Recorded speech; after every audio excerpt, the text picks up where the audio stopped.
In the heart of a city that never slept, nestled between towering skyscrapers and bustling avenues, there was a quiet, forgotten alley. And in that alley, a small shop with a sign that simply read, "The Horologist." Inside, time itself seemed to slow down.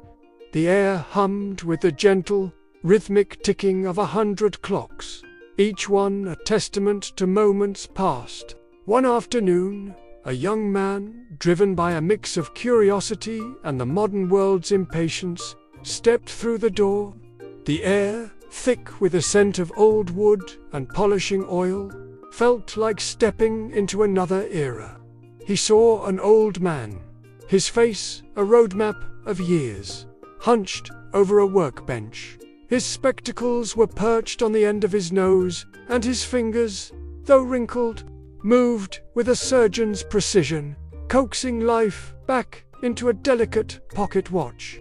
The young man, accustomed to a world of disposable technology and instant gratification, couldn't help but ask, "Sir, I'm just curious.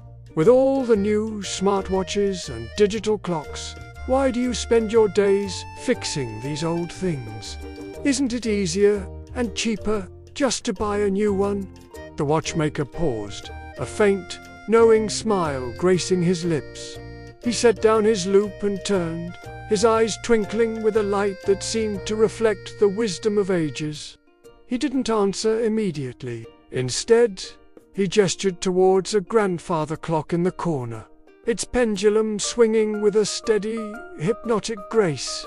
"Easier, perhaps," he said, his voice as soft and measured as the ticking around them. "But time, my boy," he continued, "is not something to be replaced. It is something to be understood.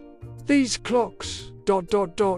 they don't just tell time, they teach it." He led the young man to a dusty corner of the shop, where a magnificent, ornate clock stood shrouded in a white cloth. It was a masterpiece of mahogany and brass, older than both of them combined. The watchmaker carefully pulled back the cover, revealing a face with Roman numerals and hands that had long since stopped moving. With a small, ornate key, he opened the glass door, the creak echoing through the silent shop. "Look closer," he whispered. Inside, an intricate universe of gears, springs, and levers lay dormant, a mechanical heart waiting to be revived. Dust motes danced in the sliver of sunlight that pierced the gloom, illuminating the complexity within. "Every tick-tock of a clock," the old man explained, his voice filled with reverence, "is a lesson in patience. Every gear that turns is a lesson in connection, how one small part affects the whole. Every spring that unwinds teaches us about potential and release. We fix them not just to make them run, but to honor the moments they've measured, the lives they've witnessed.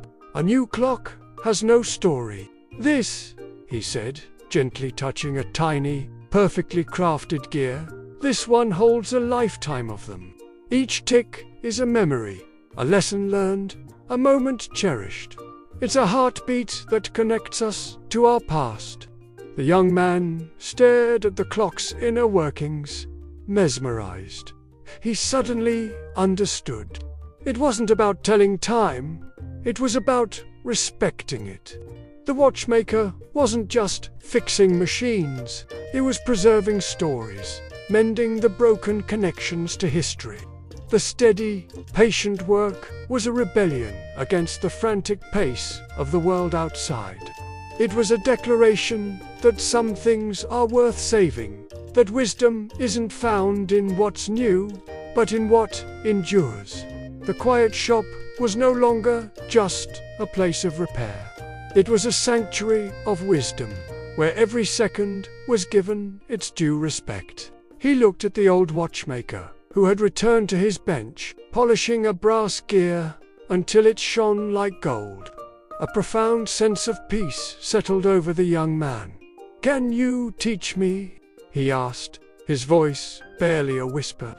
The watchmaker smiled, a genuine, welcoming smile. "Time teaches everyone," he replied. "You just have to be willing to listen." And so, in the quiet hum of the little shop, a new apprenticeship began, not just in the art of watchmaking, but in the art of living one patient, meaningful moment at a time. The hands of the great clock, after a careful adjustment, began to move once more, its deep, resonant chime filling the room, not as a measure of time passing, but as a celebration of its return. Thank you so much for joining me on this little journey into the world of time and patience. If this story resonated with you, please consider liking this video and subscribing to the channel for more tales that make you think. We love having you here, and your support means the world. Until next time, take a moment to listen to the lessons around you.